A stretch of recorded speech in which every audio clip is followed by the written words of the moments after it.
Tennis is in a weird spot right now. Jannik Sinner and Carlos Alcaraz have turned the ATP into their own private tour. They played for most of the biggest trophies, while everybody else was basically fighting for the leftovers.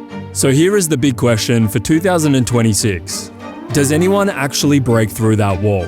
Or do we get another year where the rest of the ATP is just background characters? In this video, I'm going to make real predictions for 2026. Not like we are sports betting and trying to guess who wins what tournament. More about who will level up, who will fall off, and which players are one healthy season away from a historic year.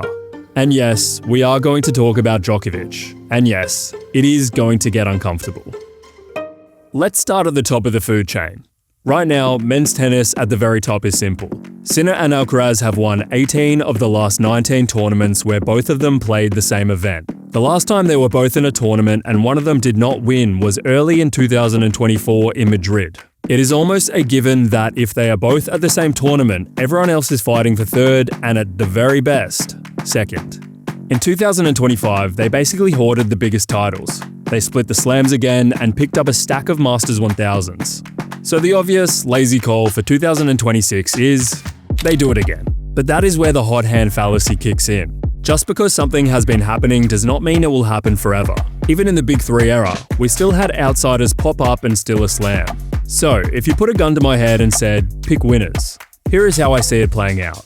I would take Jannik Sinner winning 3 slams and Alcaraz having a real shot at 1. I think Carlos Alcaraz wins the Australian Open. He has said before that if he could trade all the other slams for just one Aussie Open, he would take it. He wants that tournament badly. I think he comes in hungry and prepared. After that, I think Jannik Sinner is favourite at the other 3 slams. He has already proven he can win on grass. He has been as close as anyone has ever been to winning a slam on clay against prime competition. He has the hard court results. He is diversifying his game now too. Less predictable, more variety, more ways to beat you. And he is specifically doing this so he can beat his biggest rival in the biggest moments. And if anyone is a genuine chance to win all 4, the man for the job is Jannik Sinner. He has made major improvements in the last few years, and I truly believe he is not done making strides. Right now he leads all players in serve rating, return rating, and under pressure rating. If he continues to be the robot we all know and love, then we might just have a calendar Grand Slam on the cards. So the real question of the video is not, are they favourites? We know they are. The real question is, who can actually crash the party? Here is the first big call. I believe 2026 gives us at least one new male slam champion, but not on clay and not on grass. Most likely on a hard court where things tend to even out a little more. To make sense of it, let's break the candidates into tiers. Tier 1, the genuine threats. This list consists of Jack Draper, Taylor Fritz, Ben Shelton, and Alexander Zverev. If I had to pick one name to break the Sinner and Alcaraz dominance, I'm picking Jack Draper. A lefty with a stupidly good backhand. He has already proven he can hang with the very best when he is healthy. The whole Draper story is not, is he good enough? It is, can his body survive a full season? If he gives us one healthy year, I can absolutely see a US Open where he just does not falter for 7 straight matches. Ben Shelton has the opposite issue.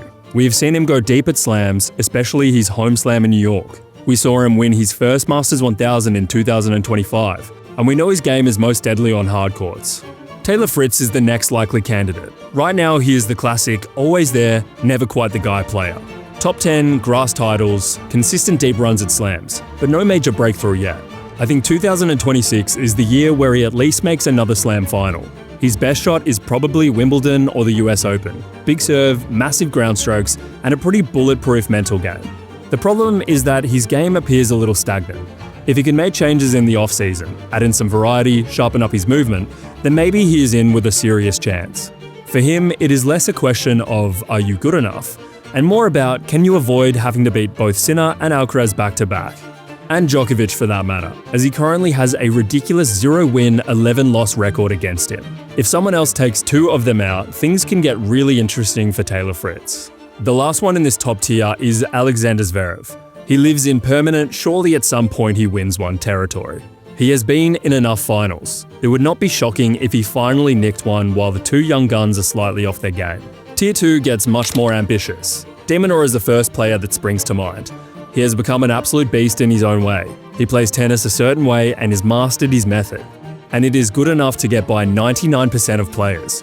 The only problem is, it just does not leave a scratch on the top 2. His chances of getting his hands on a slam rely heavily on never having to look at Sinner or Alcaraz across the net. Some other notable mentions who do not have a lot of historical backing, but if it happened, it would not exactly be mind-blowing.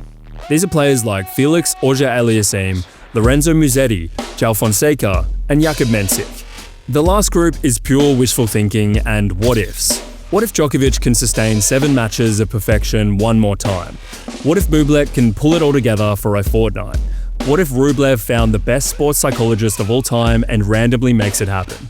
What if Shapovalov turns into prime left-handed Federer for 2 weeks? These all could happen. Tennis is insane. You just never know. But in reality, for a new slam winner to emerge, a few things have to line up. Form, health, draw, and maybe a slightly lighter Sinner schedule. Which brings us to the bigger picture of who is actually moving up and who is moving out. Let's zoom out from slam titles and look at the rankings. Because 2026 is going to have major shakeups inside the top 10. First up, the new faces. Joao Fonseca already proved he was not just hype in 2025. He won big matches, picked up titles, and broke into the top 25. The one thing he did not get a heap of chances to do was regularly beat the very best. He got Rublev early on at the Australian Open, but from there he mostly avoided the top players. I hope we get to see more of a display of his game against the elite in 2026, because that is the next step. My prediction is that Fonseca finishes the year either inside the top 10 or at the very least, proves beyond doubt that the hype was deserved. Jakub Mensik has already shown that he can win at the highest level. He is not scared of big stadiums. He is not scared of top seeds. He feels like a player who could very quickly be in the top 10 before the season is over. Tien feels like one who quietly sneaks up on everyone. He is as solid as they come, a good competitor, and he has already done what Fonseca did not get as many chances to do in 2025, beat the biggest names in the game. I do not know if he finishes the season inside the top 10, but I would not be shocked if he ends the year right in that 10 to 15 range, which is basically one big tournament away from joining the elite. So in terms of incoming, I think at least 2 out of these 3 will be seriously knocking on the top 10 door by the end of the year. But for those players to enter, others have to slide out to make room. This is the only prediction I can say with 100% certainty will happen. Holger Rune will no longer be in the top 15 by the end of the season. Jokes aside, hopefully he makes a full recovery and comes back even stronger. But he is not the only big name I see moving the wrong way. Depending on how you feel, this one may be a little crazy. I believe that 2026 will be the year that Novak Djokovic finally submits to Father Time from a rankings point of view. You can already see the physicality taking its toll. He is literally a decade older than the next oldest player in the top 10. That's elite longevity, but something has to give eventually. We will talk about Novak properly in a moment, but just in terms of the ladder, 2026 starts to look like the year where some of the old names finally move down and the new ones properly move in.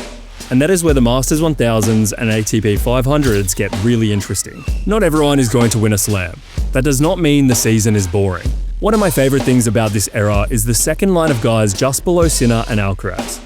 They are good enough to win big tournaments. They are just not consistent enough to do it every time. So I'm going to make another prediction.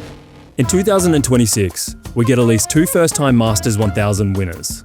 Here are a few names I like for that. De Minaur is the obvious one. Top 10 now, constantly deep in big events, still no Masters 1000 title. He has the fitness, he has the focus, and he has improved the weapons just enough.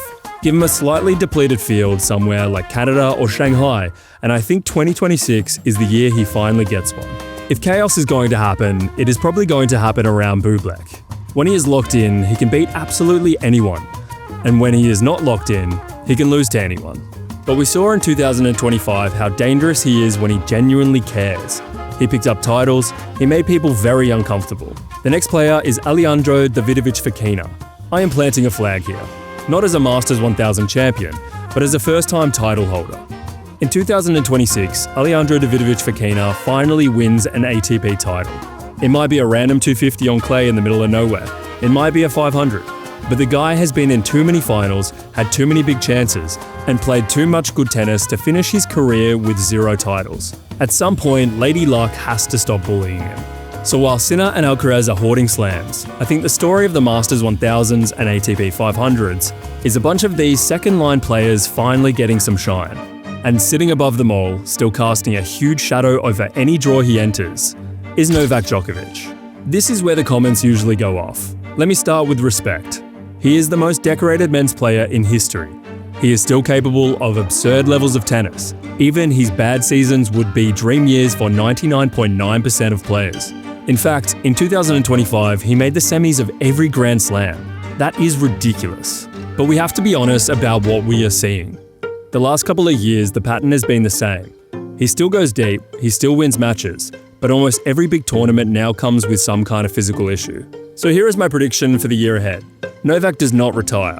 He plays a stripped-down schedule that is basically the 4 slams and a handful of masters he actually likes. Because of that, and because he is not winning everything anymore, his ranking drops. I would not be surprised if he spends big chunks of the year outside the top 5, maybe even floating around that 8 to 15 band. He has a lot of points to defend on the front end of the season, 800 from the Australian Open and 650 in Miami.